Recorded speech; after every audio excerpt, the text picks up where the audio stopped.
na oras. Dahil tumatalo po yung mga tagaman balitang na mayama. Pasok! Tuloy-tuloy lang tayo sa ating mga mainit na balita ngayong araw nito. Kahabag yung Tindol, paputok ng Bulkan kasama ng pagbaha sa Metro Manila NCR, maraming probinsya nito. Hindi na rin matatakutan ng mga driver at konduktor. Ang babahala daw ng driver at konduktor. Delay na delay pa rin daw ang sahod, taon-taon na lang lagi ang issue, walang pali. Buti nga yung mga bumbay at patrona sa monumento kay Daliputan at kay Bilis Takasan. Meron sa mga balita sa driver, 3 buwan na raw siya nagbabakasyon sa garahe. Dahil pinalayas daw siya ng piyanan niya. Luisel! At mga kaibigan, isang gwapong driver at isang gwapong konduktor, sabay daw pinalayas ng kanyang misis. Dahil lang po daw sa issue ng ayuda.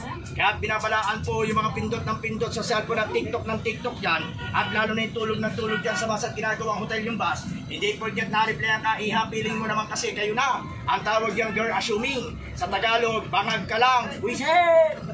At para po sa ating mga mainit na balita ngayong araw nito at bago tayo magbayad ng balita, makakasama po natin, palapakan po natin ang ating face of the day. Narito na, please welcome from USA, California.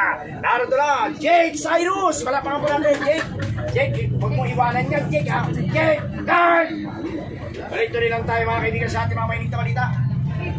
Dating Vice President Nene Robredo at Bongbong Marcos, masayang-masaya raw nagtapang-pisawa ngayong summer vacation sa Boracay. Sana all! Tapos ang bangay at balitan daw nila mga hangnasalda, sila pa rin daw ang nagkita sa final. Anyway, ang kanilang team song ay pumalo na po sa 100 million visual likes na pinamakatang excuse me po! Pinamakatang All the Wings of Love. In Tagalog, sana'y maulit muli. At ayan, dumating na po ating local artist. Palapakan po natin. Ayan na si Mokang. Mokang, pasok! At siyempre ang ating star of the night, narito po, Daniel Padilla, Catherine Bernardo! Woo! Daniel, bumuli ka na, parang awa mo na. At siyempre kasama po natin ito po from National University. At nawawalang anak ni Manny Pacquiao, Jewel, bumuli ka na, tinahalap ka na dati mo. Guys! Magandang gabi po sa inyo po. Kami po yung mga vendor nyo sa MC Monumento na nagpapasaya sa inyo araw-araw. 2 buwan, 5 buwan na po akong hindi nakakapagtinda na maayos. Mali po itong aking daliri, boses lang po pinapagana.